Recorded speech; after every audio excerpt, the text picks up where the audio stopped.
You can see why I think Jeremy Swayman made his way off the ice very quickly and was very stern, I think, in his post game comments because I mean, playing at a high level, you can't have those kind of lapses when you're trying to fight back and accumulate points. You got Florida kind of breathing down your neck here in the standings.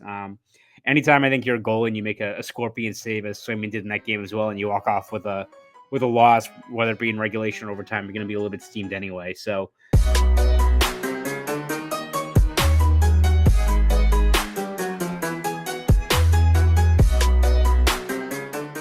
and welcome into Poke the Bear, episode 194, presented by CLNS Media and sponsored by our good friends over at Factor Meals and FanDuel. My name is Conor Ryan, and we are once again going with a solo show to close out the week. We're here to talk to you, of course, about Bill Belichick, Gerard Mayo, and the legacy that Bill. But no, I'm fucking with you guys. Don't worry. We're talking about the Bruins. We're doing a again solo show, not a mailbag, but I think there's enough to kind of digest from this week as to what we've seen so far. That we'll be able to touch on a couple of different topics, both in terms of this Bruins ongoing road trip, which has not gone according to plan, to say the least, as well as kind of looking at the halfway point of the season after the Bruins game against the Golden Knights on Thursday, officially marked the halfway point of the 2023-24 season. So quick little assessment as to where the Bruins are. I think they've probably exceeded expectations, but we'll kind of see, we'll kind of map out things that have stood out as to what we've seen so far this year. But to lead things off, I think it's good to talk about the Bruins' last game in Vegas, lose in overtime yet again to the Vegas Golden Knights and Bruce Cassidy. And I think my main takeaway from it's kind of this road trip, beyond the fact that there's been a lot of injuries, which we'll address a little bit later on here. I think Jeremy Swayman kind of said it best post game, is that, the frustration of not being able to finish these games. Like, we've talked about this before. I believe it was with Evan on our last Poke the Bear episode, of like, this Bruins team rarely gets run out of the building, right? Like, even games where, let's say, they give up 7 goals to the Rangers, they kind of went back and forth in the second period there. You had that 6-5 loss to the Penguins where the Bruins seemed like they were down and out early on. They come back in, and you look at a few of these other games, right? Like the shootout loss to Colorado where they come back twice, end up only getting the loser point there. They're in all these games, but the one thing that's kind of stood out is just the inability to, deliver and kind of land that knockout punch, whether it be the end of a game or especially once you get to 3-on-3 overtime, right? Like, the Bruins are 2-8 now in overtime this year. A lot has gone wrong during that stretch. And again, you can kind of maybe cast that aside as like, all right, well, once you get to the playoffs and when the games actually really start mattering, you don't have to worry about 3-on-3 anymore. But they've been bagging a whole lot of 1 point showing so far this year. You look to see if you want to break their way. And again, like, you lose in a shootout to Colorado on Monday. To shootout, what are you going to do? We'll talk about David Pastrnak and his eventful week a little bit later on as well. But you lose a shootout, what are you going to do there? Tough result all around Tuesday in Arizona, where Jeremy Swayman, shitty situation for him, comes in cold. If Linus Ullmark goes down with an injury, I think for that point, you're already kind of taking the L on that game based on, the optics of losing Ullmark, losing Matt Patra, and a really tough break for Swayman there. And then you have the game on Thursday against Vegas, where again, Bruins come back, tie it up in the third period. A lot of the same kind of mistakes we've seen throughout, right? Way too many penalties for the Bruins, way too many stick infractions, which has been a big issue this year for this team. And again, as good as the Bruins penalty kill is, still can't be taking 4 or 5 trips to the sin bin every single game, because you're gonna, even if you're still playing at a high level on the PK and you're really shutting down a lot of these opposing power plays. The same thing we've talked about with like the general workload of some of your star players that Jim Montgomery's kind of dialed up for these guys. You can do it now in January, but keep on doing it night in, night out. You get to February and March, when it feels like the Bruins have a game every other day, if not feels like they got them on back-to-back days. it is going to wear you down. So, taking bad penalties. D zone still has way too many, I think, grade A chances, too many chances off the rush. And again, you play against the Colorado Avalanche, like you're gonna have a lot of chances against on the rush when you've got guys like Nathan McKinnon and Kale McCarr who can fly. So you have that, a pretty tough test regardless in terms of the matchups the Bruins are playing against, but still a lot left to be desired there defensively. But I still think the number one thing is just being able to finish these games and finishing them, whether it be late in games or in the overtime. Again, you look at David Pastrnak and the misplay with him. And I guess we'll just kind of shift focus to Pastrnak because if it wasn't for a certain coach in Foxborough getting fired, mutual parting of ways, I believe is what the actual statement is. But if it wasn't for Bill Belichick being on the move and Gerard Mayer subsequently taking over there, I'm sure there'd probably be a lot more discourse on the radio waves or TV or what have you about David Pasternak's week. And again, I will say that if you want to look at the issues with him on Monday and Tuesday, I'm willing to kind of wipe those aside, right? Like people are not happy with his final shootout attempt. Listen, I get the optics of it. It looked like he had a bust to catch at the end of that game, right? With the way that shot looked. And we know how talented David Pastrnak can be in breakaways, shootout situations, giving him any time and space. He can do a lot of damage there. That being said, when you look at just the way he was approaching that, I view it as more as, I think goalies are well aware of that kind of slingshot move that Pastrnak now has. He's done it a couple times this year and beat goalies clean. Seems like Georgia was anticipating it, so David Pastrnak went for the short, quick shot, try to catch him by surprise, try to beat him 5-hole. Didn't work out. Georgiev anticipated it and made it look like a pretty shitty play, but I think I can at least see the rationale behind that one. On Tuesday, again, Pastrnak has a sick goal earlier on in the game, which led to, I think, the Bruins chirping back at a few people who weren't happy with his shootout attempt the night before. But then, late in game, in overtime, has 2 breakaways, doesn't go. One great stop by Connor Ingram, who is unreal in that the game against Arizona, as was Olmark. It's a shame that he went down with an injury because it was a really fun goalie battle in that game in Mullet Arena in front of approximately 48 people. But you look at what David Pastrnak did in that game. Again, breakaways, one goes off the post, one a great set by Ingram. It sucks, especially when you know that, if you bury that one really earlier on in overtime, you maybe don't have Olmark getting banged up. You don't have all these what ifs, what have you. So again, though, breakaway wasn't a severe, I think, like D-zone lapse or something like that you can look at back at the tape and be like, ugh. Like, I'm not going to do that for a breakaway situation for a guy that I think above the league average can put those goals away and has done that quite a bit. So I'm not going to really besmirch Pastrnak for that. Thursday, you have a little bit more validity in terms of being angry. And I think, Jim Montgomery said it after the game. It's kind of falls on, of course, Pastrnak for, that lapse there, and, not accounting for Stone leads to a 2-on-1 easy overtime goal for the Golden Knights. I don't think the Bruins even touched the puck in overtime. But, Montgomery even mentioned after the game that it was definitely a miscommunication between both Pastrnak and Brad Marchand. Seems like both of them didn't kind of read the situation at all, and allowed Mark Stone to kind of just take off, lead to an odd man rush. And there was really nothing Jeremy Swayman could do there, which you can see why I think Jeremy Swayman made his way off the ice very quickly and was very, very stern, I think, in his post-game comments, because, playing at a high level, you can't have those kind of lapses when you're trying to fight back and accumulate points. You got Florida kind of breathing down your neck here in the standings. Anytime I think you're a goal and you make a scorpion save, as Swayman did in that game as well, and you walk off with a loss, whether it be in regulation or overtime, you're going to be a little bit steamed anyway. So, listen, I think especially Thursday, these guys, especially these star players, aren't immune to criticism. It was a tough look, I think, by both Pastrnak and Marchand on that.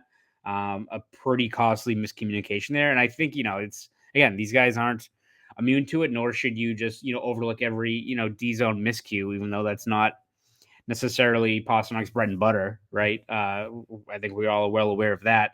That being said, again, you can, I think, criticize him, and I think it can be warranted. I think that what makes a a rational fan base. It's, when you're able to both, praise a player, especially a star player, when their talent's going to take over, and also kind of take them to task when it doesn't work out. And again, it's hockey. It's a game of mistakes and shit happens. So it's a tough result on Thursday. That being said, people who are, I know one radio station was saying that Pastrnak should have been suspended for a game for that Monday shootout attempt. I mean, listen, it's conjecture. I know you're trying to drum up the dramatics a little bit, but David Pastrnak's still a guy that, he's got 57 points in 41 games, on pace for a career high in points without Bergeron and Krejci. He has a point in 42% of all of the Bruins goals this year. Like, you would be up the creek in deep shit without David Pastrnak being a guy, especially early on. Like, I think we've seen as of late, the Bruins offense has been a little bit better, especially over that stretch where they had 4+ goals in 6 straight games. Offense is coming around, but you look at earlier on this year, where it felt like every game was 1-goal game. You had to rely on Ullmark and Swayman to kind of bail you out there. You would be in deep trouble if you didn't have David Pastrnak kind of still putting up those video game numbers. So again, like every good player, they're not immune to criticism. You can call them out when they're, have these lapses. Thursday wasn't a good look. I'm not really fretting over Monday or Tuesday in those plays necessarily. But I think the most important thing to take away from it is that, yeah, he's not perfect, as is any person, athlete, whatever you want to say. But let me tell you, David Pastrnak makes a hell of a lot more good plays than bad plays. So, again, you can take the L's. You can find the situations there where you're like, tape doesn't look too friendly, but I'm willing to bet a hefty amount that there's a lot more good than bad that comes from having a superstar talent like David Pastrnak leading the way for you. So I think I'll end that little segment there on Pastrnak. And I have to imagine most people are, in the same boat. Listen, you need a little bit more from him at times defensively, but he is far from the issue for this team when he's generating as much as he has. But again, I think it's a safe bet to assume that David Pastrnak is going to be a key piece for this team both this year and the years ahead, especially offensively. But going off of that, why don't we take a quick little break here? Listen to our good friends over at FanDuel. The NFL regular season is wrapping up, but there's still time to get in on the action with FanDuel, America's #1 sportsbook. Because right now, new customers can get $150 in bonus bets guaranteed when you place a $5 bet. That's $150 in bonus bets, win or lose. Now is the best time to join FanDuel. The app is so easy to use, and there are so many different ways to bet, including live same-game parlays, finding bets in the new Explore tab, and making a parlay in the Parlay Hub. Frankly, that's the best part about FanDuel, is that you can bet on anything. You want to wager on whether David Pastrnak is going to light the lamp that night? Be my guest. Maybe which team is going to hoist the Lombardi Trophy next month? Go for it. You can really do it all. So bet now on an app that's safe, secure, and super easy to use. Plus, when you win, you can get paid instantly. So go to FanDuel.com/Boston and make your first bet a layup. FanDuel, the official partner of the NFL. Once again, shout out to our good friends over at FanDuel. And also, quick note, looking back at these last couple of games, injury bug, not great for the Bruins. I think all things considered, when you look at what the optics were of Tuesday's game in Arizona, I think you'll take it if you're a Bruins fan that, Ullmark is day-to-day. Again, we're talking about hockey players. Day-to-day could mean that, you can put a day-to-day designation for a guy with fucking cracked ribs or dislocated knee or again, you can never really tell with the timeline with some of these injuries, but all things considered, the fact that he's not on LTIR, that he's not designated week to week, it's a really good sign for a guy that looked like he was going to miss a significant amount of time when that injury happened on Tuesday. So if you're the Bruins, you'll take that, even if he's out for a week or two, even if it's through the All-Star break, let him recoup from that. You'll take that over seeing him back in late March, if not the rest of the year. The way it looked was pretty scary on Tuesday. Matt Poitras, same thing day to day. You hope he gets back. Had a really promising first game against Tampa. And then Brendan Carlo is going to miss the next couple of games, placed on IR with an upper body injury after suffering that on Monday against Colorado. big loss. We know how good Brendan Carlo is at PK, but I think especially at 5-on-5 play, he's probably been your steadiest defenseman, I would probably say, this year, especially in the D zone. So need him back as soon as possible here. So hopefully it's not an extended absence for Brendan Carlo. All right. Well, now looking past kind of the recap of this past week, let's kind of look a little bit more big picture and do kind of a mid-season point review. After that game in Vegas, the Bruins are now at the halfway point of the year. They're 24-8-9 as of recording this. I believe they're still a point ahead of Florida, who are red hot. The team looks kind of like we saw in the playoffs last year. They look scary as shit. So we'll see kind of how that plays out. I think most Bruins fans, after the way last year went, you'd probably rather maybe slide down the standings a little bit, not have the moniker or the label of being a President's Trophy or top seed or what have you. Maybe it's better to kind of be the two and set yourself up for a nice little Bruins Maple Leafs matchup again. I feel like that would be a little bit more palatable than dealing with whatever wildcard team makes it in the last day that's running hot, and you have that same scenario playing out again. So I think as a whole, though, midway point, I think Bruins fans should be encouraged by what they've seen so far this year. I don't think people had a firm grasp on what exactly this team was going to be this year. I know Evan and I mentioned, I think we've said second and third in the Atlantic, going to be a really tough out. Their strengths based on defense and goaltending. And I mean, I think so far they've exceeded expectations in terms of where they are. Again, I think a lot of that is due to that red hot start they had. I want to say they're 15, like when you count like just OT and shootout losses is just lost. I think they're like below 500 over the last month plus. So they have taken a step back without a doubt. Again, what are they? Are they a team that started the year red hot? Are they a team that's kind of been up and down? I think they're more in the middle, right? I think they've clearly got issues to fix, especially defensively has been, I think that's really kind of stood out here. But for a team that lost so much talent in the offseason and had all these woes about what exactly they were going to be moving forward, especially this year as this kind of bridge gap year where you didn't have a lot of cap space anyway, and you're kind of just trying to tread water. I think you'll take being number one in the East for most of the first half of the year. And I think a lot of guys have stepped up. And I think if we're looking at probably the most positive and negative surprises out of the gate so far this year, for me, positive, I think it has to be the fact that you really haven't to worry that much about the center depth, right? Like that. The forward groupings have been a work in progress. Feels like every other day there's a new kind of line combination there. So that continues to be something that Jim Montgomery is shuffling around. But for that being the biggest issue so far this year, whether it be Charlie Coyle, who's on pace for 60 points and over 30 goals. Pavel Zacha has shifted from center to wing, and he's kind of cooled down a little bit, but still has been pretty solid when needed. Again, it's tough to really put these guys into set roles when the lines have been shuffled around so much this year. But I think he's been steady, kind of trying to build off of last year. And then I think he didn't have the strongest game on Thursday, but like Morgan Geeky's a guy that since he came back from that upper body injury back in November, I think he has 16 points in his last 22 games. Like he's playing really good hockey right now. And again, he's in an elevated role. We've talked about it with Geeky before that his production is something that you would think instead of getting 10, 11 minutes a night in Seattle like he did last season, if you give him 14, 15, he should benefit from it. Also helps he's playing with guys like David Pastrnak night in and night out, which definitely helps you boost up your numbers a little bit. But I think he's been steady in the top six. I don't know if he's a permanent fixture there, but he can kind of be that, Riley Nash, Swiss Army knife kind of player that can step up and can kind of perform his role all across the lineup. So I think he's been good.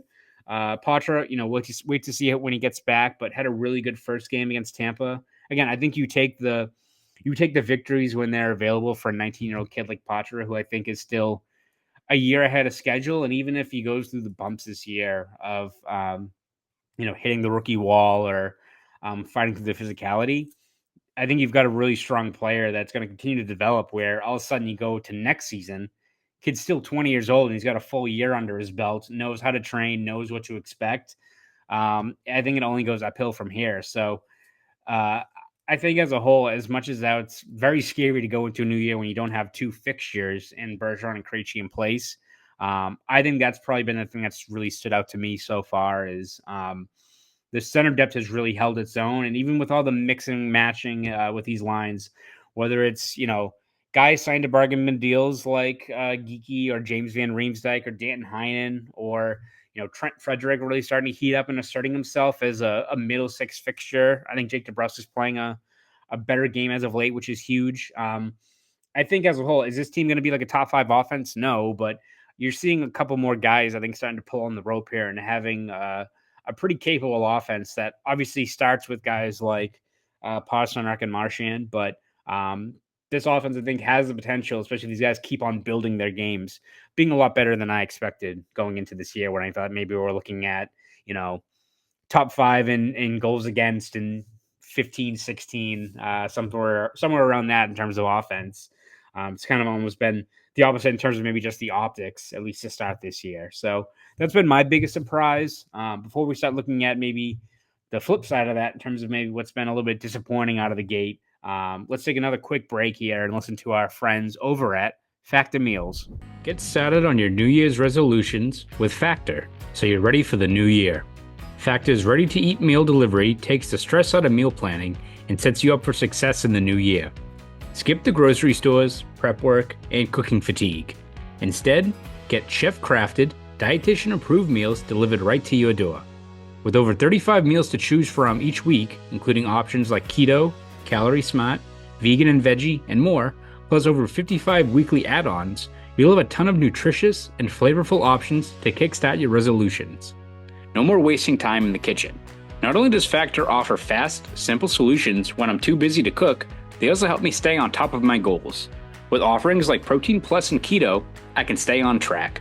This is definitely going to come in handy for my New Year's goals. So head to factormeals.com/poke50 and use code POKE50 to get 50% off. That's code POKE50. Factor Meals, your go-to ready-to-eat meal delivery service.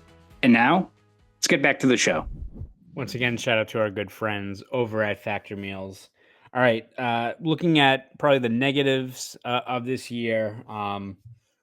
Listen, I think we can talk about maybe the individual play of, guys like DeBrusk, who was really slow out of the gate. Hampus Lindholm's, I think, probably individually has kind of maybe taken a step back, even though I think he had really unrealistic expectations off of just how elite he was in every facet of his game last year. Last year was, I had him, I think, second on my Norris voting. I think he was just money every time he was stepping over onto the ice. So he's maybe taking a little bit of step back, even though he's getting a lot of D-zone starts as well. You got guys banged up like Grizzly, who seems like he's at least offensively settling in a little bit more. I think he's got 5 points in his last 7 games. Gets the goal in Vegas. But I think probably the biggest surprise that's been a disappointment is just the overall D-zone coverage, the D-zone work. You look at the personnel there. This is a team that I think we all expected the goaltending tandem was still going to be very strong, if not, building off of it from last year, right? Where how young Swayman is, that he can take another step forward and make that tandem even better in 2023-24.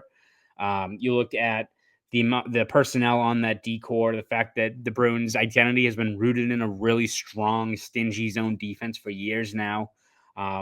Those two things in place, even with the question marks about who is going to be playing down the middle, these younger players, are they ready? How do these kind of bargain bin guys fit into the lineup? Are they still, is JVR past his prime? Is Frederick was last year an aberration? He had all these question marks up front.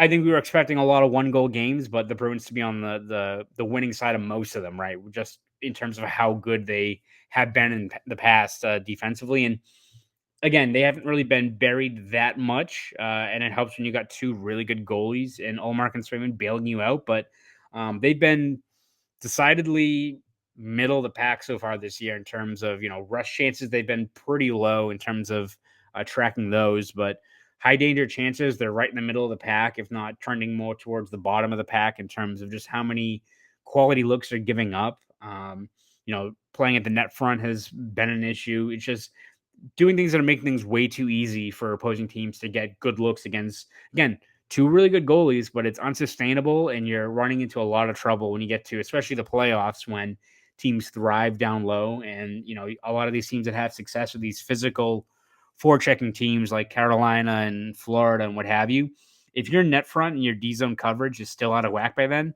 doesn't matter if you've got, Hasek and a few other, Hall of Fame goalies all on a line, you're going to get buried in a couple of those games. And a lot of it's going to be self-inflicted, as was, I think, a lot of the miscues and goals against you saw last year in the postseason. So, again, I think any offensive contributions you have, these 3, 4, or 5 goal games, you will absolutely take them. That's how you're working with house money, I think, at that point. But you look at the way this team is built and how the blueprint of how they can go on a run. It's all going to be rooted in your 2 goalies staying hot, bailing you out of a couple of games, but also your defense holding tall and standing tall against some really good offenses. And you land the punches where you can offensively. I think that's kind of the blueprint for this year, at least, as you're in this kind of successful bridge season of trying to kind of wade through this and get to next year when you got a crap ton of cap space to spend and younger guys are getting better.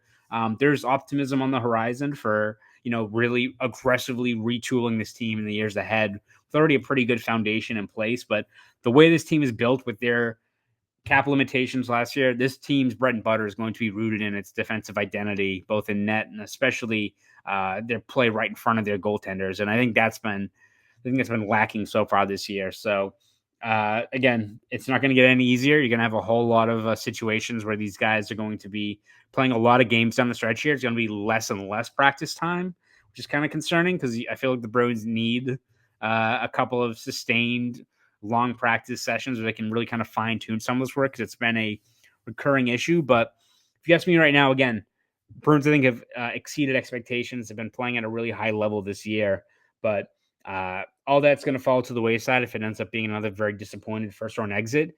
And if your D zone coverage doesn't, fine tune and fix itself up between now and then, you're putting yourself in a pretty awful spot against whoever you draw. It doesn't matter. Any team in the playoff can beat anyone else.